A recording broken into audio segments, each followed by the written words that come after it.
Bienvenue sur Creators Jungle, un podcast qui vous est proposé par l'agence 3ème Web. Ici, on part du constat que tout le monde, que vous soyez freelance, start-up ou grosse boîte, doit savoir se vendre sur le web aujourd'hui. On part donc à la rencontre des experts de la création de contenu sur Internet pour qu'ils nous partagent leurs secrets.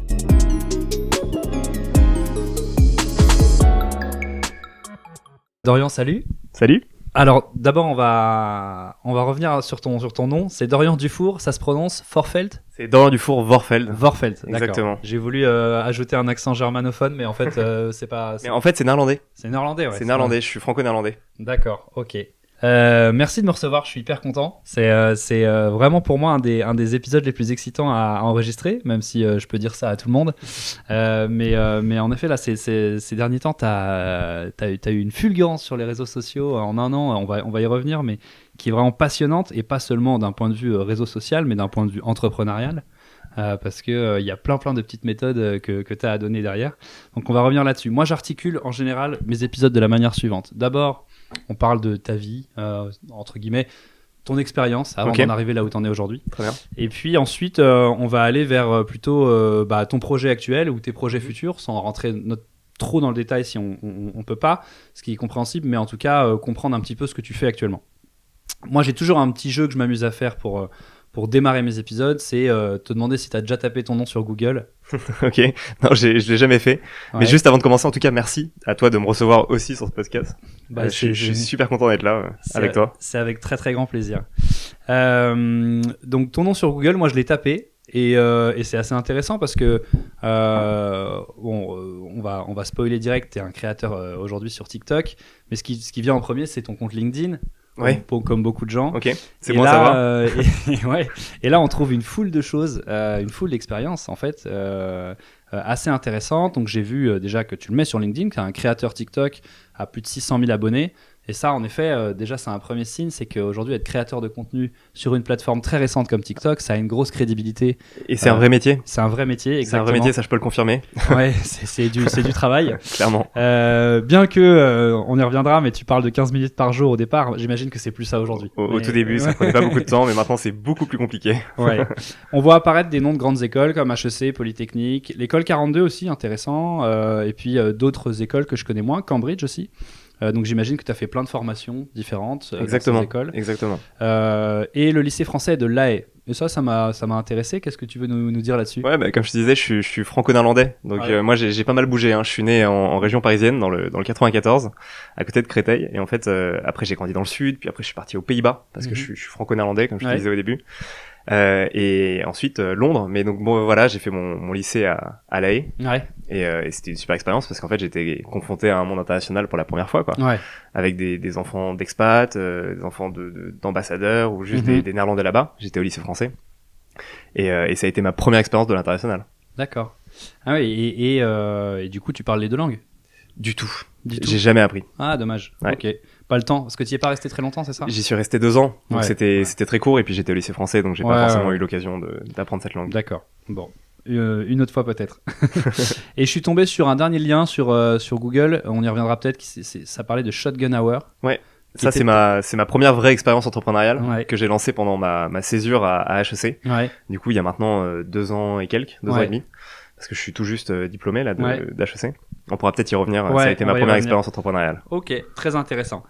Bon, moi je m'amuse toujours à trouver des homonymes. Là, j'ai un peu galéré.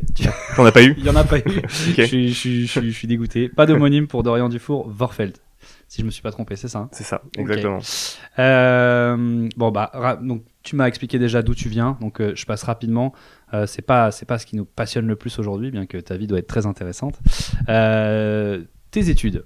Donc est-ce que je me trompe ou j'ai l'impression que tu as commencé d'abord par une école de commerce plutôt classique et ensuite t'as migré vers HEC ? Plus ou moins. J'ai fait mon bachelor à Londres. Donc ma licence, en gros, je l'ai faite à Londres. C'était un bachelor de finance à Cass, qui est une école de finance à Londres. Et ensuite, j'ai rejoint HEC en grande école, en M1. Donc 1 an après ceux qui sont passés par la voie prépa. Et ensuite, j'ai fini HEC il y a 6 mois là maintenant, après avoir fait la majeure entrepreneur, qui est un joint degree, un double diplôme entre HEC et Polytechnique. Ouais, d'accord. Ok. Ah oui, ok. Ouais, donc un parcours, que beaucoup font, j'imagine. Un parcours business assez classique. Ok. mais quand même dans une grande école. Et c'est marrant, ça va me permettre de soulever quelques questions à ce sujet-là, parce que j'ai vu que tu avais commencé ton compte TikTok justement en abordant ce sujet de je viens d'une grande école. Absolument. Et que c'est un sujet qui est controversé. C'est très polarisant, et donc ça intéresse énormément. Ça déchaîne les foules, dans le bien comme dans le négatif.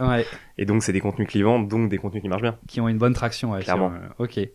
Alors t'as remarqué que je vais beaucoup regarder mes questions. Je te regarde pas dans les yeux tout le temps. Tu m'en voudras pas. D'habitude j'ai mon téléphone et je préviens les invités en début d'enregistrement que je vais pas les regarder tout le temps dans les yeux. C'est pas un manque de respect. C'est juste que j'essaye de suivre le fil. Ok. Et donc directement l'entrepreneuriat en sortant d'HEC, si je me trompe, t'as pas d'expérience en tant que salarié? J'ai pas d'expérience corporate.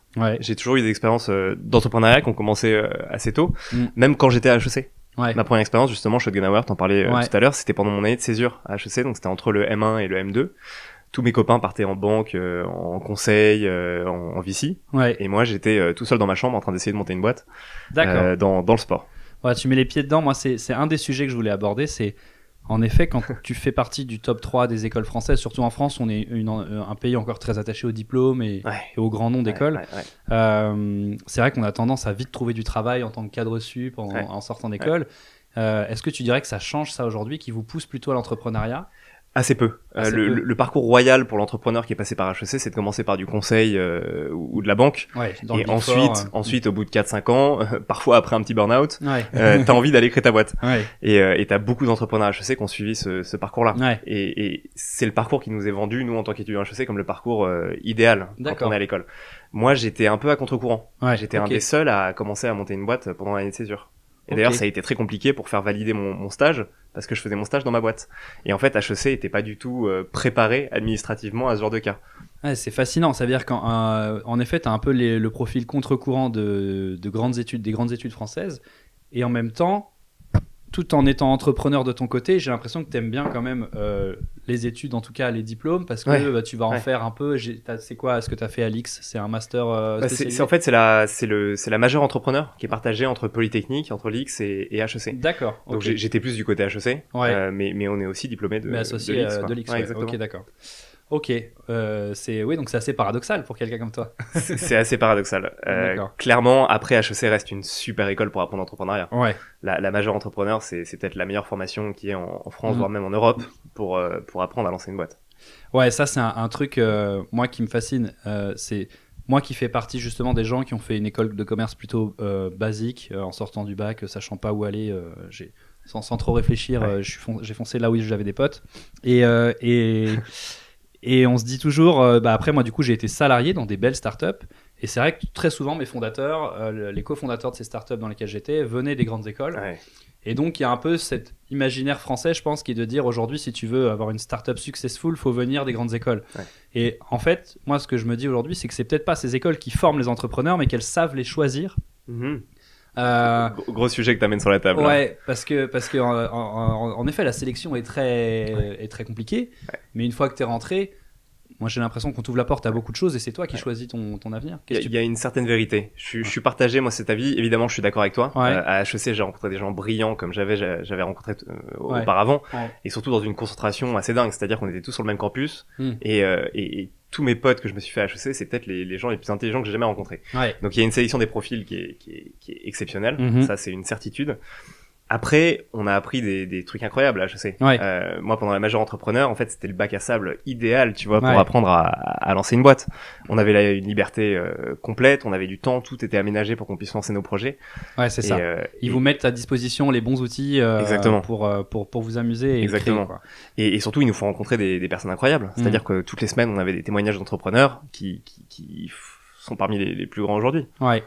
Mais donc encore une fois, ça soulève un paradoxe, parce que quand tu t'écoutes beaucoup d'entrepreneurs aujourd'hui, tu vois que beaucoup d'écoles lambda sortent des très bons entrepreneurs aussi. Clairement. Mais j'ai l'impression, moi, quand même, qu'il y a des batchs de startups qui lèvent des fonds. Bon, maintenant c'est de plus en plus, mais à certaines années, c'était toute la promo HEC a fait telle startup, ils se connaissent tous. Et c'est que des startups qui sont très successful, quoi. Moi, je m'en rends compte depuis peu, mais c'est vrai qu'il y a un petit côté mafia HEC.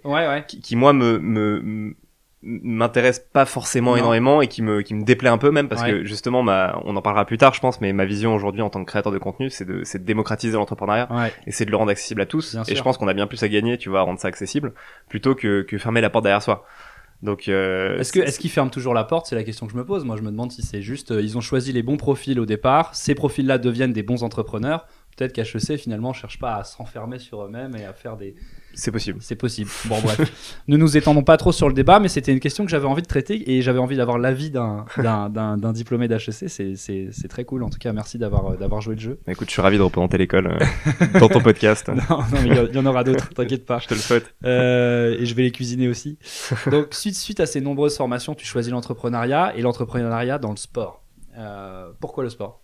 Bon, ça c'est une histoire un peu perso, mais quand j'avais 15 ans en fait mon père a fait 2 attaques cardiaques et j'ai eu un déclic à ce moment-là. Je me suis un peu questionné sur notre hygiène de vie. Et en fait en regardant, tu vois, mon père c'est le bon français quoi, il mange des croissants au petit déjeuner, il fait pas de sport, il est stressé au travail, il dort mal la nuit et je me suis dit que c'était un sujet en fait qui est gigantesque aujourd'hui en France. C'est de se dire on est très bon, tu vois, on a une très bonne médecine, mon père a été très bien traité, on a des super cardiologues. Et on est très bien soigné après coup, mais comment ça se fait qu'on anticipe aussi mal, tu vois, toutes les thématiques liées à la santé? Parce qu'en fait, si on veut être en bonne santé, il faut bien manger, il faut s'entraîner, il faut bien dormir et il faut bien gérer son stress. Et c'est ça les 4 facteurs importants, tu vois. Et donc moi mon ambition dans le sport c'était de répondre à ça, c'était d'essayer de trouver un angle pour aider les Français à avoir une meilleure santé tout simplement. Ouais, bien sûr, parce qu'on est souvent un peu en retard là-dessus. Mais clairement, et tu regardes aux États-Unis, ils ont une éducation énorme vis-à-vis de ça que nous on n'a pas. Et on s'inspirait beaucoup de boîtes qu'on trouvait aux US, de projets qu'on voyait aux US, parce que ils ont 5 ans, 10 ans, 15 ans d'avance sur nous. Mais on dirait que ça vient. Je veux dire là aujourd'hui, t'aurais dit il y a 20 ans aux Français qui va au sport 3 fois par semaine. Je pense que t'avais pas grand monde aujourd'hui. Ça a l'air d'être beaucoup plus démocratisé. Il y a une prise de conscience. C'est vrai, mais on s'entraîne toujours comme dans les années 80. C'est-à-dire que tu vas dans les salles de sport, les gens font les mêmes exercices depuis 40 ans. La course à pied, ça n'a pas évolué non plus. Alors qu'on est entouré de data, on a plein d'outils aujourd'hui incroyables pour pousser l'entraînement plus loin et nous simplifier la tâche. Et en France, on capitalise pas encore là-dessus, quoi.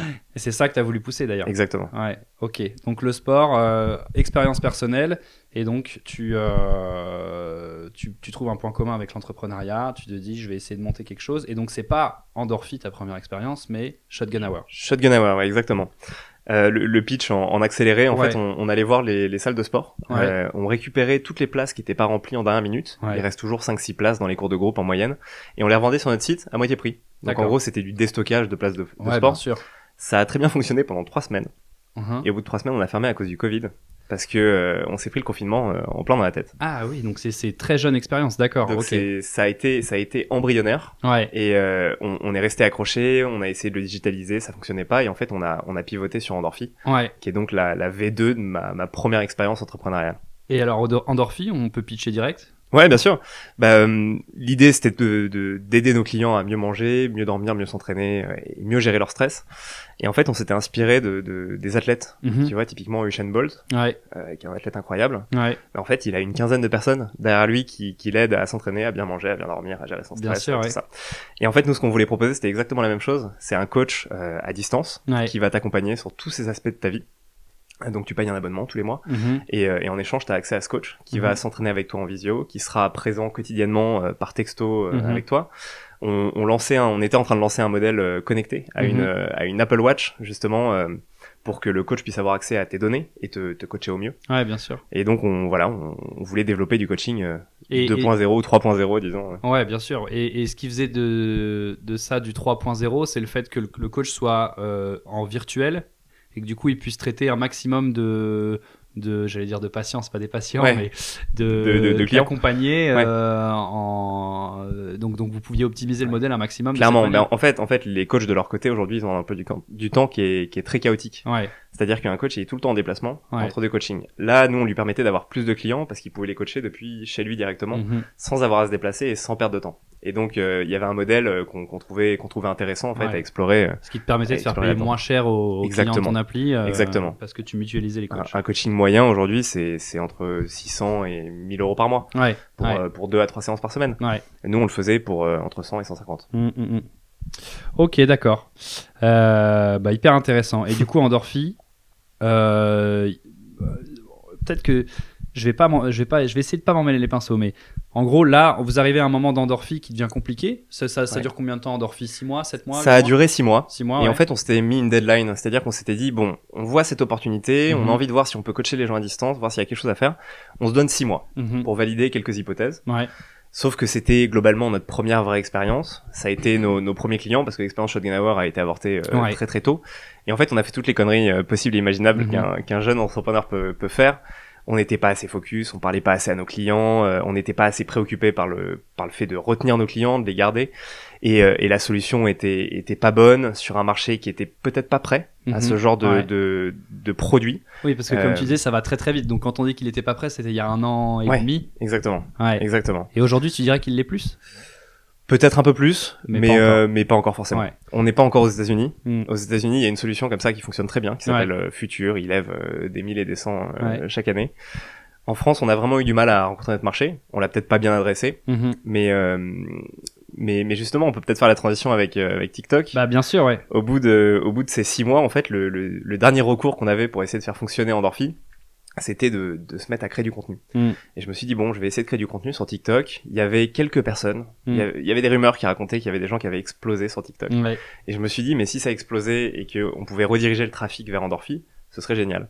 Et donc moi, j'ai fait mes premiers TikTok en parlant d'entrepreneuriat et en parlant un petit peu d'Endorphy.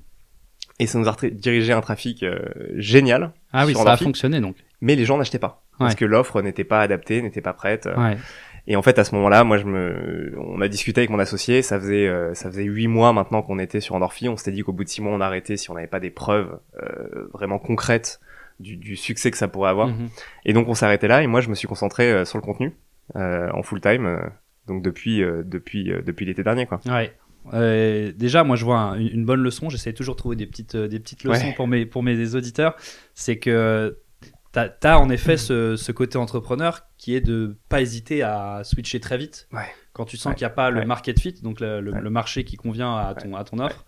Là, tu passes de OK, Covid, ça a pas marché, boum, on réessaye pas post-Covid, on change de projet. Complètement. Et là, tu vois que par contre, avec TikTok, tu crées du trafic, mais pas de l'achat. Donc tu vas pivoter vers, tu te dis allez, je vais tenter un truc sur TikTok. Complètement. Ok. Et à ce moment-là, quand tu le fais encore pour Endorphy, TikTok, ça génère combien d'abonnés?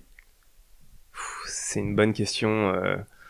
Nous, ça nous ramenait entre 500 et 1000 visites par jour sur le site, alors qu'on avait 0 trafic. C'est-à-dire que tous nos clients, on allait les chercher à la main, on contactait les anciens du réseau et on les démarchait au téléphone. Ouais, d'accord. Ouais, donc c'était la force du poignet. Mais on se retrouve avec 1000 personnes qui arrivent sur le site chaque jour.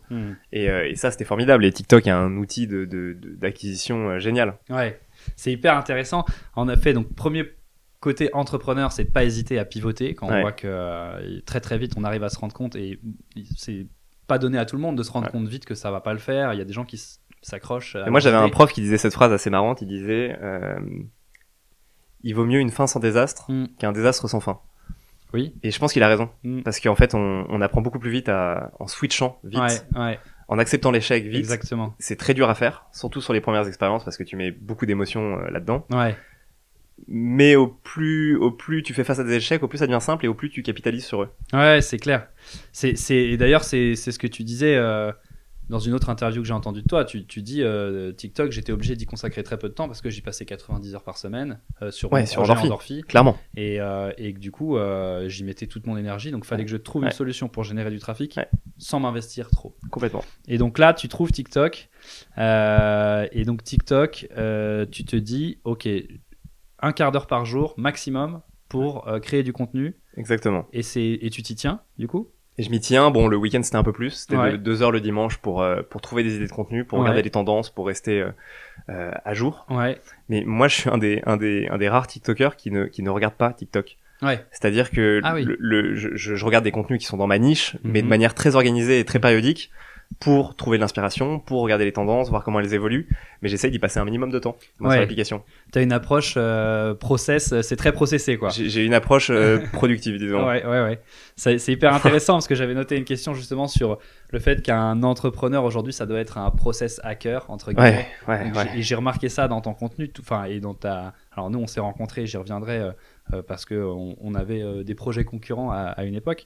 mais du coup, en effet, on voit que tu t'as organisé les choses. Tout est très processé. J'imagine que ta journée laisse pas trop place au hasard. Il y a un temps TikTok, il y a un temps partenariat, il y a un temps. Complètement. Ouais. Complètement. Donc t'es déjà organisé comme une startup pour TikTok, quoi. Mais clairement. Mais en fait, les créateurs de contenu aujourd'hui sont des entrepreneurs. C'est des startups. Ouais. Moi, j'ai plusieurs personnes qui m'aident aujourd'hui en freelance qui sont autour de moi, et en fait, j'ai mis en place des process parce que t'as envie de libérer du temps pour être plus créatif, pour lancer d'autres projets, et c'est ça qui est chouette avec TikTok et Instagram, c'est que ça te laisse quand même du temps. C'est-à-dire que je passe la moitié de ma journée en fait sur ces réseaux, et l'autre moitié je la passe sur des explorations d'idées, ce qui est pas le cas aujourd'hui des youtubeurs par exemple, ou des streamers sur Twitch, ce qui demande beaucoup plus de travail. Ça demande beaucoup plus de travail, tu veux dire en post-production? Parce que t'as de la prod, t'as de l'écriture de vidéos, t'as de la réalisation, c'est un vrai métier de créateur de vidéos. Alors que nous, c'est beaucoup plus du ponctuel, et vu que c'est des vidéos format courte, c'est beaucoup plus simple à faire et aussi à processer d'ailleurs. Ouais, d'accord. Et à ce moment-là, du coup, tu te dis go pour une vidéo par jour. Ça, une vidéo par jour, c'est quoi? C'est tiens, approche entrepreneuriale. Tu t'es dit ok, j'ai étudié l'algorithme TikTok, c'est ça qui marche. On te l'a conseillé? Ouais, c'était un peu la légende à l'époque. Une vidéo par jour, ça fonctionne bien. C'était le bon ratio pour moi. En faire plus, ça commençait à faire beaucoup. Une vidéo par jour, je savais que je pouvais tenir ce rythme, parce que j'avais trouvé un format qui était assez réplicable. Moi, ma vision sur TikTok, ça a toujours été de partager des outils qui sont gratuits, ou des formations qu'on peut trouver en ligne gratuitement, et de dire qu'en fait il y a plein de ressources pour se lancer, et qu'aujourd'hui pour se lancer on peut s'inspirer de ce qui est en ligne et le faire très facilement. Et en fait j'ai commencé en recommandant des sites web justement pour lancer des projets, et c'était un format qui était extrêmement réplicable, très facilement réplicable, et donc moi ça me permettait en une après-midi de filmer 10 contenus pour toute la semaine. Et c'est très marrant parce que ce format-là, moi du coup aujourd'hui je le vois partout. Alors peut-être parce que c'est ma niche sur TikTok, en effet on va y venir, mais l'algorithme TikTok très très vite comprend ce que tu recherches et te le propose. Et du coup moi j'ai l'impression que tout le monde fait ça aujourd'hui, donc je me suis justement dit... format très réplicable, c'était une aubaine, tout le monde s'est mis à faire ce contenu là, et il y a plein de gens qui l'ont compris très vite et qui ont réussi à fédérer des audiences sur ce genre de contenu. Et tu dirais que t'es un précurseur là-dessus? On était parmi les premiers, avec 2-3 copains avec qui on discute aujourd'hui, on était vraiment parmi les premiers à promouvoir ça sur TikTok. Mais pour autant c'est pas ça qui fait que t'as fait 600 000 abonnés en un an. Il y a un enjeu de timing. C'était encore pendant le confinement, il me semble. Peut-être. TikTok était en train d'exploser, et en fait, que ce soit Instagram, YouTube, quand on a la chance de grandir avec la plateforme, c'est formidable. TikTok était dans une période aussi où ils essayaient d'attirer des utilisateurs plus vieux. Oui. Parce qu'ils ont vraiment convaincu très vite, très rapidement le marché des 14-17 ans. Sauf que le marché des 14-17 ans, c'est pas du tout rentable pour TikTok. Ils veulent des gens plus vieux qui peuvent regarder des pubs et ensuite consommer. Exactement. Ce qui est pas le cas des 14-17 ans. Et ils se sont dit, pour attirer des gens plus vieux, on va essayer d'attirer des créateurs plus vieux. Et moi, j'ai bénéficié de cette vague-là. En fait, il y a eu une vague d'arrivée. Mon audience aujourd'hui, elle à 55% plus de 25 ans. Donc, elle est assez mature en fait pour une audience TikTok. Et c'est une audience qui s'est construite. Début 2021, fin 2021. C'est ça qui est fascinant avec TikTok. Là aujourd'hui, on sent que maintenant les gens commencent à le sentir, mais ça s'est passé en 6 mois. C'est-à-dire qu'il y a 6 mois, TikTok c'était encore la plateforme où on danse à poil et à 12 ans, entre guillemets. Je prends les stéréotypes français. Et aujourd'hui, ça y est, les gens commencent à se dire, ok, 2022, ça va être la plateforme sur laquelle les marques vont miser.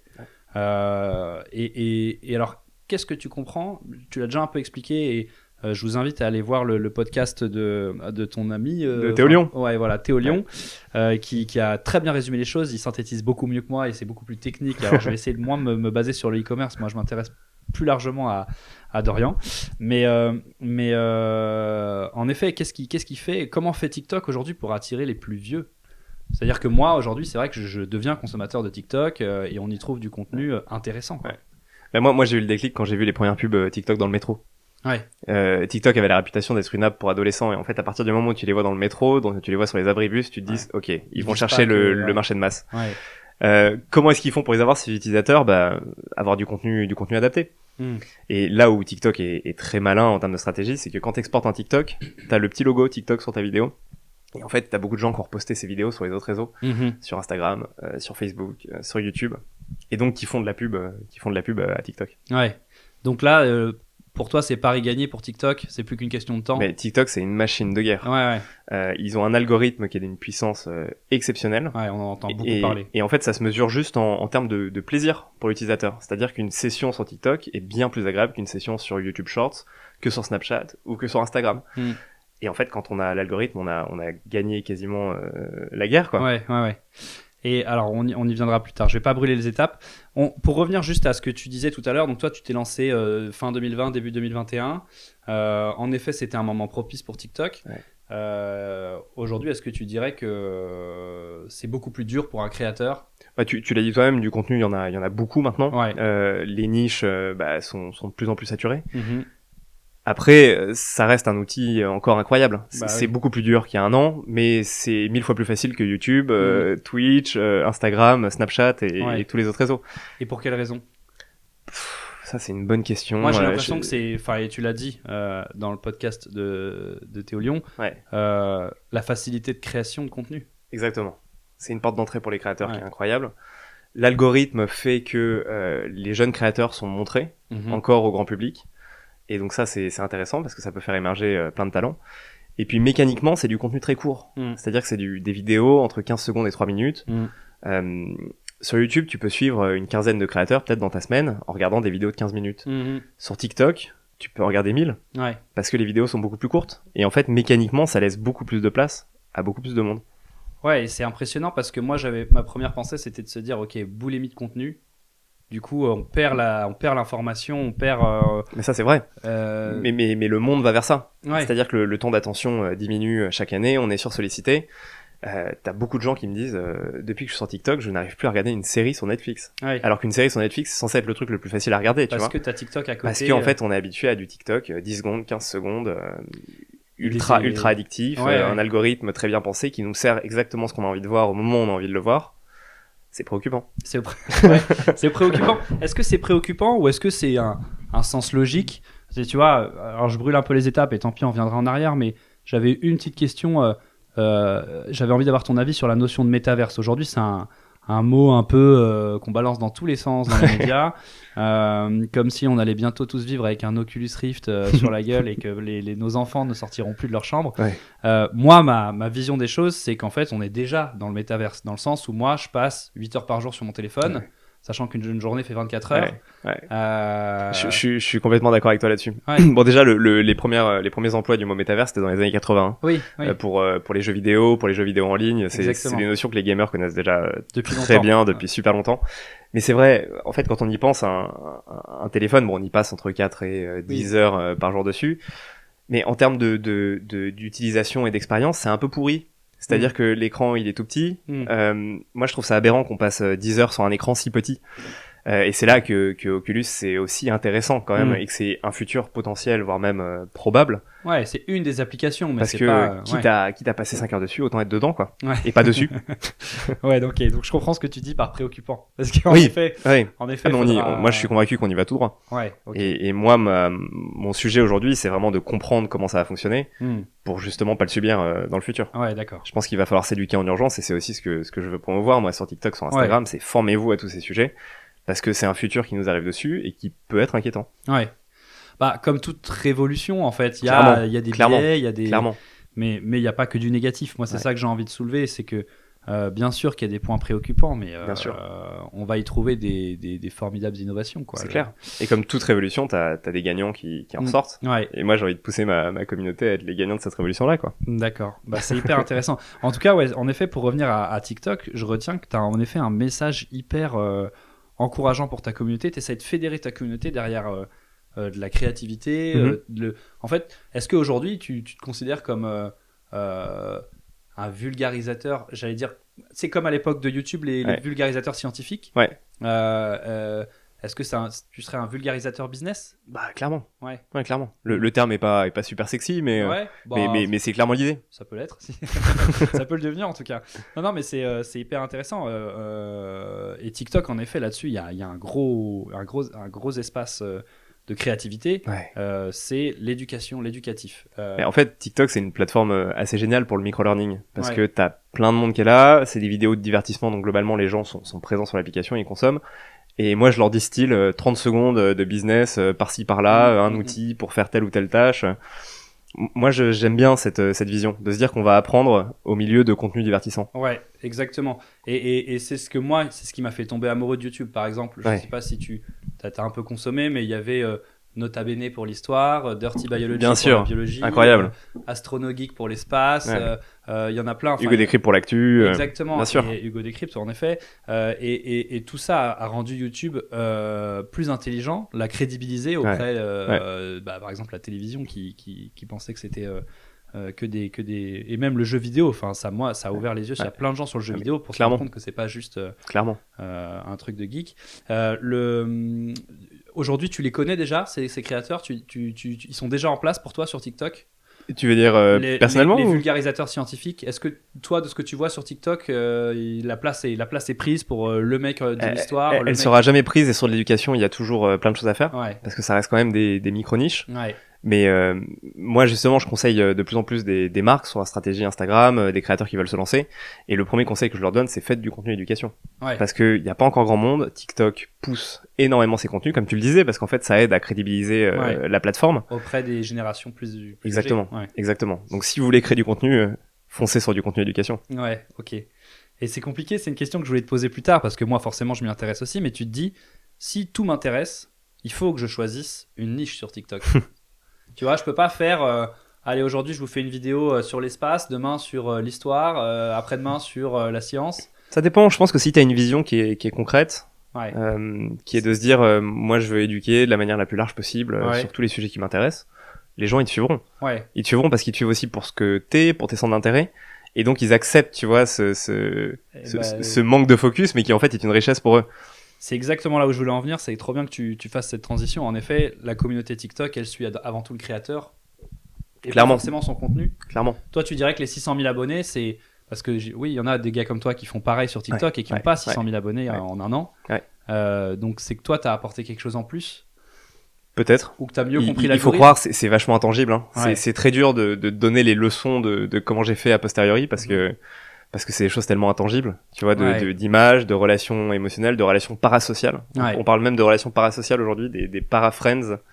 En gros, c'est des relations qui sont à sens unique. C'est-à-dire que les gens te connaissent très bien, mais toi, tu ne les connais pas. Ouais, bien sûr. Et du coup, c'est très difficile de quantifier ces relations, parce que moi, justement, ma communauté, je commence à la connaître, mais de très très loin, tu vois. Donc, je pourrais pas te dire. mais là, t'as soulevé un autre point intéressant. Les gens te connaissent très bien, mais pas via TikTok pour le coup. Tu les emmènes vers Instagram. Oui. Instagram pour donner plus de contenu perso de toi. Exactement. Instagram est plus adapté en fait à partager son quotidien. Bien sûr. Ne serait-ce que les stories. Et aussi sur Instagram, tu peux répondre aux messages privés. Ce qui est pas le cas sur TikTok. Sur TikTok, tu peux pas contacter quelqu'un qui ne t'a pas ajouté. Donc en fait, TikTok, c'est plutôt peut-être un outil pour créer du trafic. C'est de la découverte. On découvre Dorian, on se dit ok, putain c'est hyper intéressant ce qu'il fait, 1, 2, 3 vidéos, mais je sais rien de lui, je connais juste ses tutos et ses tips. Par contre, à chaque fois tu fais ce qu'on appelle un call to action. Donc tu dis en fin de vidéo, allez me voir sur Instagram ou abonnez-vous. Si tu veux approfondir, tu viens sur Instagram et maintenant dans ma newsletter que j'ai lancée il y a 2 semaines. Ah, c'est intéressant, le contenu écrit, ça marche toujours? Ouais, ça marche bien, parce qu'en fait, on est sur des formats très courts, 15 secondes, 30 secondes de vidéo. Donc c'est chouette d'avoir un canal où tu peux approfondir. Et les gens aiment bien ça. Ok. Même, et ça, t'as des datas sur l'âge des lecteurs? C'est un peu plus vieux que la communauté. J'ai pas encore les datas parce que ça fait 2 semaines qu'on est dessus, donc c'est vraiment à l'étape de start-up, là.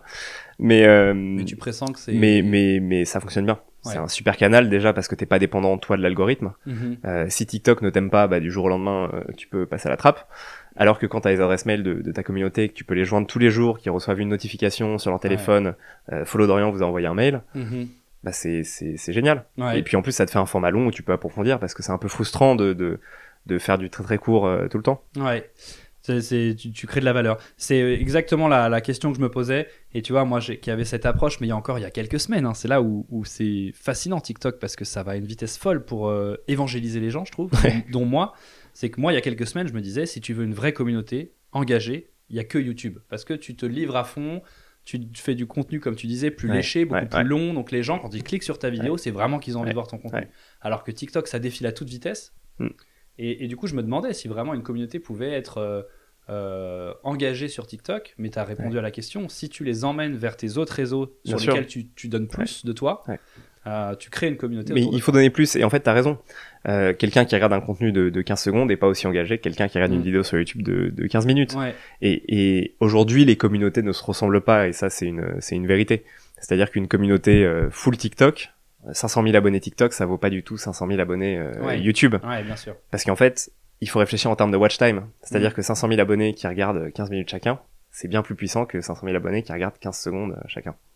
Du coup, tu dirais qu'aujourd'hui, un créateur de contenu sur Internet, quelqu'un qui veut construire une communauté, il est obligé d'être multiplateforme? Il est obligé d'être sur tous les réseaux? C'est une bonne question. Tous les réseaux, c'est impossible.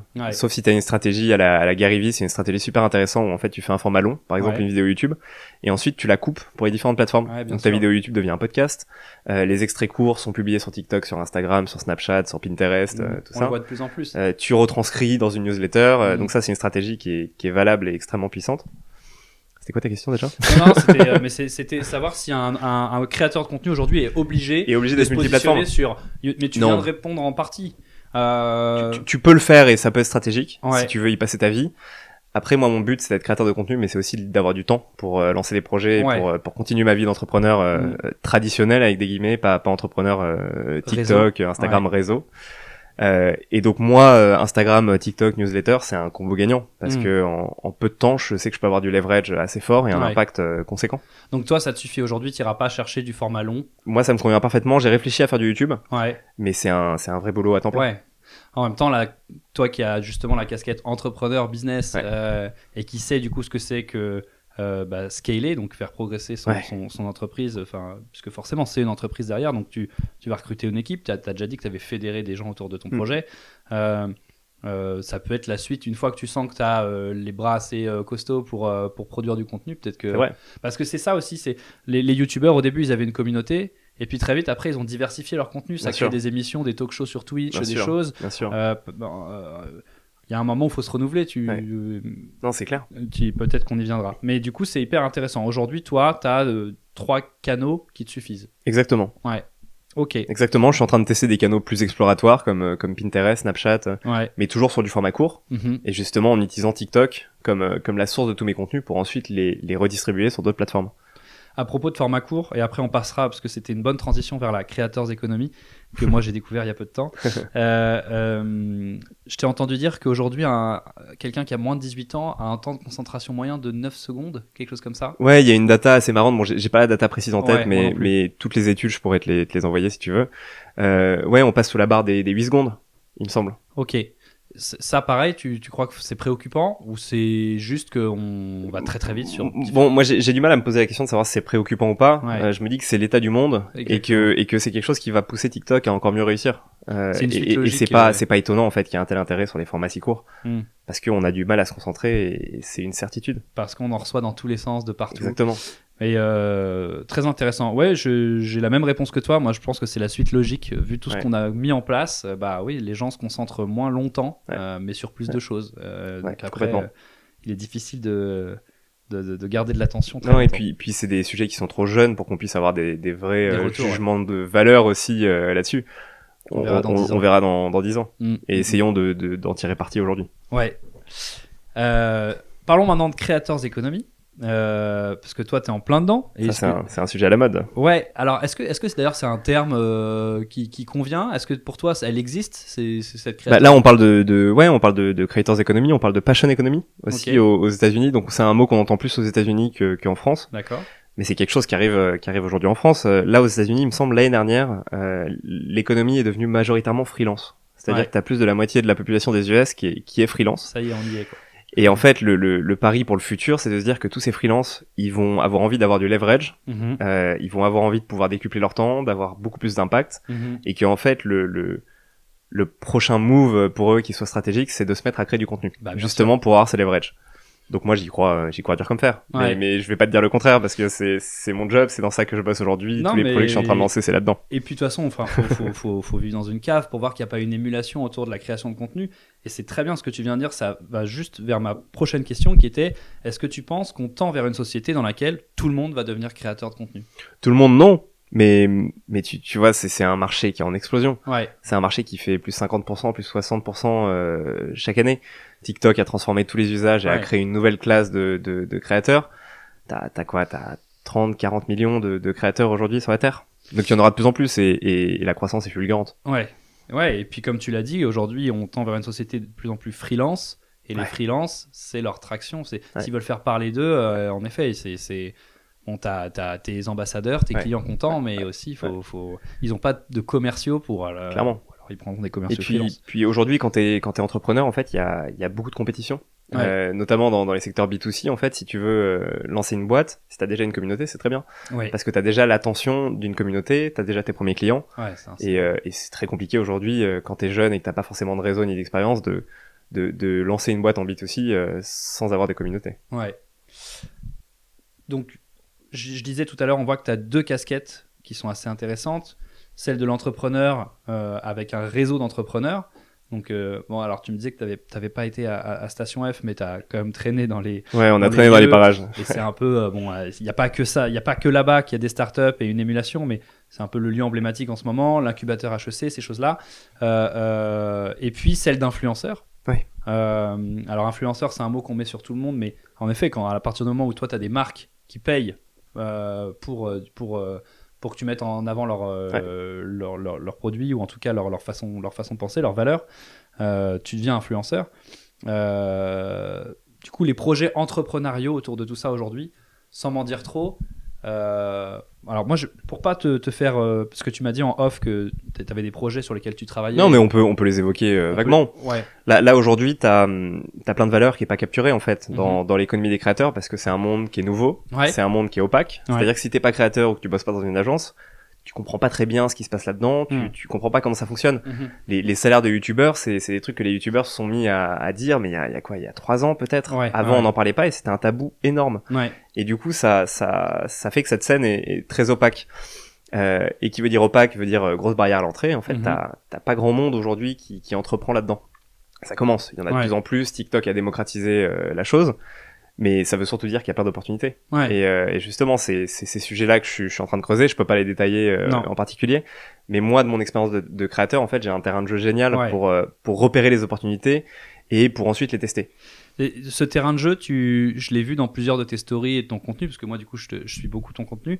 J'ai vu que tu participais à des événements de TikTok organisés par TikTok, non? Ou des soirées TikTokers. Les soirées TikTokers, la For Unite, c'est organisé par une agence qui s'appelle Slick. C'est pas TikTok officiel. C'est pas TikTok qui est derrière. Mais c'est une agence qui veut rassembler les créateurs. Et c'est là où tu rencontres du monde, et c'est là où tu te rends compte qu'il y a des gens qui exploitent pas leur communauté comme ils pourraient le faire. Clairement. T'as plein de créateurs qui sont assis sur une montagne d'or et ils sont pas au courant. Et aux soirées créateurs, c'est assez frappant, quoi. Parce que bon, moi j'ai étudié l'entrepreneuriat, le business, j'ai fait HEC. Mais t'en as beaucoup qui sont très jeunes. T'en as beaucoup qui ont 15, 16 ans, qui ont un potentiel de malade, qui vont pouvoir faire des choses de dingue et qui capitalisent pas encore dessus. Parce que tout simplement, ils savent pas comment faire. C'est-à-dire que moi, je reçois des textos de créateurs tous les jours qui me disent comment on fait pour créer une auto-entreprise, quelle forme juridique il faut que j'ai une entreprise qui me demande les tarifs, combien je demande, est-ce qu'il faut que je négocie. Donc, et en fait, il y a énormément de conseils à donner. Énormément de conseils à donner. C'est quelque chose que j'ai vu pour parler de moi les idées qui me sont venues et que j'aurais envie de creuser à l'avenir, mais c'est les lieux de création. Et comme tu l'as dit, il y a eu la première Creators House qui a été ouverte à Paris, je crois. Donc en gros, pour expliquer aux gens, c'est un endroit où des créateurs de contenu peuvent se retrouver et ils sont accompagnés du coup par cette structure. On leur explique comment dialoguer avec les marques. Enfin, c'est comme un agent qui gère plusieurs. Et ça, je trouve que ça je crois qu'il n'y en a qu'une seule qui en ouvrira à Paris, donc je pense que je leur vois un bel avenir et qu'il y en aura beaucoup plus. Il y avait des TikTok House, mais plutôt aux États-Unis, non? T'as eu des TikTok House aussi en France. Moi, je suis pas spécialiste de tout ça parce que je regarde assez peu de contenu lifestyle sur TikTok. Mais justement, est-ce que ça va pas se cantonner au lifestyle? Tu vois, on parlait d'éducatif. C'est dur à dire. Aujourd'hui, sur TikTok, t'as 3 types de créateurs, quoi. T'as les micros, t'as la classe moyenne des créateurs et t'as les macros. Les macros, ils sont potentiellement dans des house, ils ont des agents, il y a des gens qui gèrent ça pour eux. Eux, ils ont pas de soucis. Parce qu'en fait, ils ont une visibilité suffisante pour assurer leurs arrières et avoir des gens qui les accompagnent. Ce qui est compliqué, c'est pour cette classe moyenne de créateurs. Donc entre entre 50 000 et 300 000 abonnés sur TikTok. C'est la période un peu creuse. Compliqué parce que des deals, t'en as un petit peu, mais pas trop. Tu as des marques qui négocient très agressivement. Et toi, t'es pas au courant de ce que tu leur apportes. Donc, tu sais pas comment négocier, comment pricer tes deals. C'est eux qu'il faut éduquer. C'est fascinant parce que, en effet, là, et ça, je pense que tu l'as très bien compris, toi, c'est tout le sens d'une startup, c'est de se dire, OK, comment je peux apporter au plus grand nombre un service qui est réservé à une élite. Bon, je vulgarise énormément parce que c'est pas que ça une startup, mais on voit que beaucoup de startups, elles essayent de... Tu vois, aujourd'hui, en effet, je te donne un exemple très concret. Moi, mon podcast, j'ai été contacté par quelqu'un à New York qui me dit, Antoine, je gère tous tes réseaux pour 150 balles par mois. Et donc là, je me dis, au début, je croyais que c'était un scam. C'est pas cher, hein. Ouais, voilà. Et donc, au début, je dis, bizarre. Je dis, mais attends, moi, j'y passe tous les soirs de 20h à minuit pour faire. Comment tu fais ça pour 150 € par mois? Voilà. Mes petits formats TikTok, mes petits formats Instagram. Je prends mes podcasts, je les coupe, je mets un visuel. Et je dis, comment ils font ça? Et après, je me dis, mais attends, pas con. En fait, les mecs, ils ont hacké les process et ils font du volume. Peut-être que c'est pas de la qualité. Et du coup, j'ai appelé des gens sur TikTok. Ça, c'est fascinant avec TikTok. Il y a des gens que je suis sur TikTok. On est abonnés les uns aux autres, bam, je t'appelle, toi t'es spécialisé en marketing sur Instagram. Quand je leur dis le prix, les mecs ils hallucinent.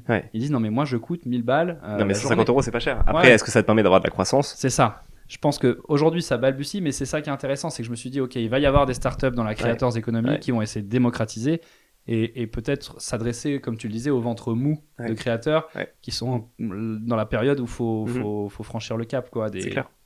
Donc il y a pas mal de choses à faire et donc la gestion des réseaux. Donc aujourd'hui, toi tes projets, tu les mets en place, tu l'as dit, avec une équipe, tu as des freelances qui t'accompagnent. Absolument. Ta journée, c'est quoi en quelques mots? Honnêtement, il n'y a pas de journée qui se ressemble, mais j'essaye de batcher mes contenus. Donc le lundi ou le mardi après-midi, je vais filmer tous mes contenus pour la semaine. D'accord. Et le reste du temps, c'est de la veille créative, c'est de la gestion des deals, des partenariats. C'est la gestion de mon équipe aussi qui m'accompagne parce que je me fais aider aujourd'hui sur la gestion de Follow d'Orient, du coup, de la communauté et tout ça. Donc ça demande du travail, mais c'est dur à quantifier. C'est vrai que t'as le temps de tournage qui prend une après-midi par semaine, et après le reste c'est très variable. D'accord. Tu t'es pas dit allez tous les matins c'est de 8 à 10 heures c'est TikTok, de 10 à 12 c'est gestion des marques, Non. Et puis après t'as des tournages aussi plus ponctuels, t'as des événements.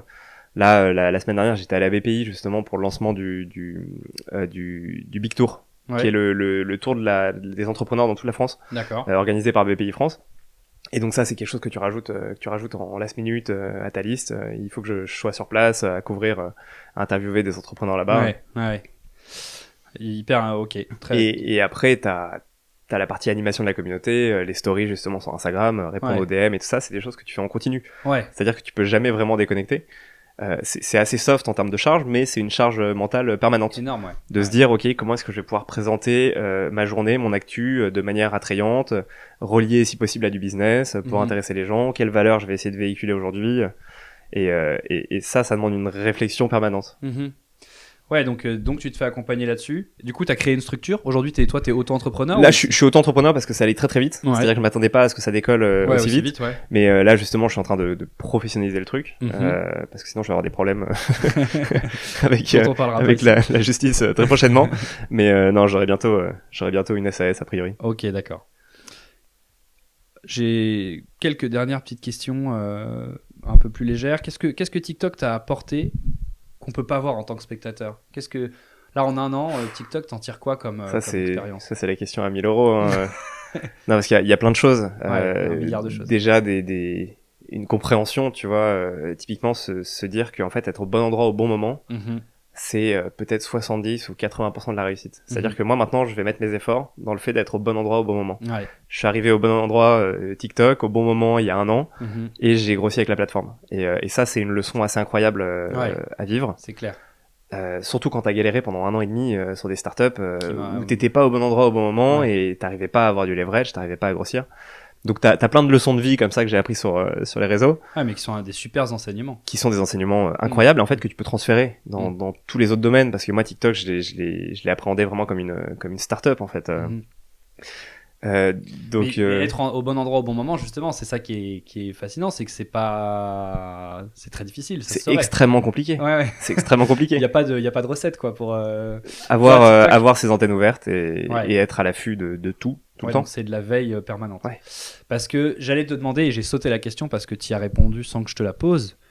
J'avais prévu de te demander, est-ce que 2022 c'est l'année de TikTok? 2023 aussi, hein. Oui. Et certainement 2024. Mais en fait, c'est l'année pour les marques. Ouais, c'est vrai. Mais pour les créateurs, c'est vrai. Est-ce que le tremplin était pas 2 fois plus puissant en 2020-2021? Il l'était. Ouais. Il l'était, mais il est toujours très puissant. Il y a toujours une place. Ouais, je veux pas, en effet, je veux pas faire penser aux gens qu'aujourd'hui c'est extrêmement dur de trouver une place sur TikTok. Non, il y a une place à trouver. Ouais. Mais ça demande d'itérer un peu plus et d'y passer un peu plus de temps. Itérer, bonne question. J'ai entendu 2-3 rumeurs. Donc déjà, il y a la question de faut poster à telle heure. Ouais, ça c'est un peu des légendes. Ouais, on est d'accord. Ouais. Et par contre, une autre question qui disait aujourd'hui, si je me suis foiré par exemple sur TikTok, si j'ai baissé le rythme en création de contenu, il vaut mieux supprimer son compte et en recréer un autre que de repartir parce que l'algorithme t'a ciblé comme quelqu'un qui est pas régulier. Ça c'est technique. Tu saurais. En vrai, ça m'étonne vachement. Je pense que dès que t'as un contenu qui crée de la valeur et que les gens regardent. Ouais. Parce que quelqu'un sorti de nulle part peut exploser en une vidéo de 15 secondes. Oui, si les gens la regardent 3 fois. Ouais. Parce que l'algorithme voit qu'en fait, il faut comprendre un peu la psychologie de la plateforme et les intérêts de la plateforme derrière. Mm-hmm. L'intérêt de TikTok, c'est que tu restes sur l'application le plus longtemps possible et que tu y reviennes le lendemain. Si tu fais des vidéos qui font rester les gens et qui les font revenir, TikTok va t'aimer, TikTok va te mettre en avant et il va te diffuser devant bien plus de monde. Et l'équation, elle est pas plus compliquée que ça. Ouais. C'est comment faire une vidéo qui va donner envie aux gens de venir sur TikTok tous les matins après s'être réveillés et d'y rester pendant 1 heure. Ouais. Et c'est là où ils sont très forts. Et non. Et donc tu vois, moi je crois pas à tous ces mythes ultra techniques, ces petites astuces.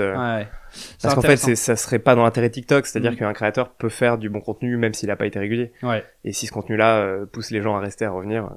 Très bien, c'est une réponse, je pense j'espère que beaucoup de gens qui sont sur TikTok vont entendre cette réponse parce qu'on voit beaucoup de tutos qui disent qu'il faut créer à telle heure du contenu. Le mardi c'est 10h, le mercredi c'est 17h, c'est assez marrant. Moi aussi je me suis dit c'est un peu abusé. Qu'est-ce qu'on peut te souhaiter pour la suite maintenant? Écoute, ça c'est une bonne question. Peut-être de faire les choses avec autant de liberté que l'année dernière. Ouais. Parce que je me suis construit un terrain de jeu en fait pour tester plein de choses. Et ça me plaît bien. Tu vois, de pouvoir tester plein d'opportunités et le jour où il y en a une qui décolle, j'irai dessus. Mais justement de pouvoir continuer à tester plein de choses pour retrouver le bon endroit au bon moment, quoi. Ça t'a apporté une liberté? Ah, clairement. Ouais. Clairement, déjà je peux travailler depuis partout. Donc ça, c'est peut-être la liberté la plus élémentaire aujourd'hui en 2022 que tout le monde comprend parce qu'on a tous été confrontés un jour ou l'autre au télétravail. Mais oui, surtout en termes d'impact. Ouais. C'est-à-dire que maintenant, quand j'ai une idée startup, je peux la tester en 1 semaine. Ouais. Avant, ça m'aurait pris 1 mois peut-être. Ouais, c'est clair. Et là, je peux avoir du volume tout de suite, valider le concept. Assez paradoxal parce que tu disais ça m'apporte une liberté mais il y a une grosse charge mentale. Donc je pense qu'il y a un point de saturation à un moment. C'est clair. Faut que tu te professionnalises dans quelque chose et que tu y ailles à fond comme une startup quoi. Je veux dire les entrepreneurs peuvent pas être sur 10 fronts à la fois. Après moi c'est quelque chose qui me va. Ouais. C'est-à-dire que je passer ma vie à bosser, c'est pas quelque chose qui me dérange. Moi j'ai toujours vécu comme ça. Oui. Même en soirée, j'ai toujours parlé de mes idées startup à tout le monde. Oui, tu cherches pas à monter une startup pour faire un exit et prendre la retraite à 30 ans. Et surtout, la déconnexion, c'est pas quelque chose qui m'intéresse autant que ça. Ouais. Être connecté tout le temps, ça me pose pas de problème. Ouais, non plus, ça me pose pas de problème. ça peut être un problème pour les autres, mais ok. Dernière question sur du coup, alors tes revenus, sans qu'on parle de chiffres, mais aujourd'hui, toi, tu vis que de TikTok et de partenariat avec les marques. Exactement. C'est toi qui négocies en direct avec les marques? Oui. Oui, j'ai un kit média, donc c'est un kit presse qui résume mes valeurs, les partenaires avec qui j'ai travaillé, mes stats sur les derniers mois, combien de vues, taux d'engagement, toutes les métriques un peu stratégiques pour les marques qui veulent faire une bonne campagne. Et donc ça donne une base de négociation parce qu'il y a mes tarifs qui sont indiqués dedans. Donc toutes les marques reçoivent les mêmes tarifs et ensuite on négocie. Donc en fait, et c'est elles qui viennent à toi ou quand même parfois tu... Non, c'est elles qui viennent à moi. C'est elles qui viennent à toi. Soit en direct, soit par le biais d'agences. Il m'est arrivé de démarcher quelques fois pour des projets spécifiques, mais en général c'est elles qui viennent. Et parce que tu me dis si je me trompe, mais dans ton contenu, on voit pas beaucoup de placement de produits. Mm-hmm. Donc ça se fait, j'imagine, c'est ton contenu qui est fait en sorte que ça soit pas trop encombrant pour le... c'est-à-dire que moi, je fais de la recommandation d'outils. Ouais. Du coup, c'est du contenu qui se prête très bien en fait à faire du partenariat. Donc évidemment, je l'ai choisi avec soin pour pas recommander des outils qui soient pourris. Mm-hmm. Donc ça, il y a un énorme enjeu, je pense, auprès de tous les créateurs aujourd'hui, à garder leur crédibilité en faisant que des partenariats qui ont du sens. Ok. Et aujourd'hui, un créateur qui a 1 million d'abonnés sur TikTok, une marque peut lui donner entre combien et combien pour un partenariat ? Ça dépend de beaucoup de facteurs. Ouais, il n'y a pas que le nombre d'abonnés. Moi, j'ai du mal à dire parce que je suis dans une niche business. Ouais. Et donc, on est avec des annonceurs qui ont des coûts d'acquisition très élevés. Et qui, du coup, payent très bien. Oui, d'accord. À l'impression, au clic. Ouais, donc c'est pas très dur pour eux. Un créateur TikTok, c'est un créateur TikTok dans ce secteur. Dans une niche donnée, avec une performance donnée à un mois donné. Donc c'est assez compliqué, mais un créateur qui a 1 million, ça dépend, mais s'il est dans une niche un peu sexy, il peut prendre entre 5 et 10 000 euros par vidéo. Ok, d'accord. Ouais, ok. Donc tu peux en vivre confortablement. Tu peux avoir de quoi réinvestir dans des projets. Ouais, c'est top. Ok. Bah écoute, merci pour ce temps. J'ai plus de questions.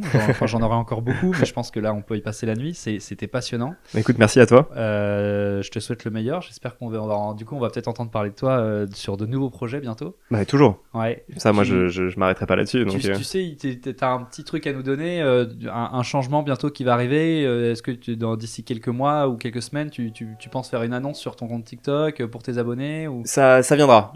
Je sais pas quand. T'as pas de deadline. Là aujourd'hui, moi je suis en recherche justement d'associés. Je suis en train de construire un petit réseau autour de moi de tous ces gens qui sont passionnés de passion économie et de l'économie des créateurs. Pour qu'on discute, pour qu'on réfléchisse aux opportunités ensemble. D'accord. Donc globalement, si dans ton audience il y a des gens qui écoutent, qu'ils n'hésitent pas à me contacter sur LinkedIn directement. Donc sur LinkedIn, c'est Dorian Dufour Vorfeld. Et sinon sur TikTok et Insta, c'est Follow Dorian. Follow Dorian. @Follow Dorian sur TikTok, ouais.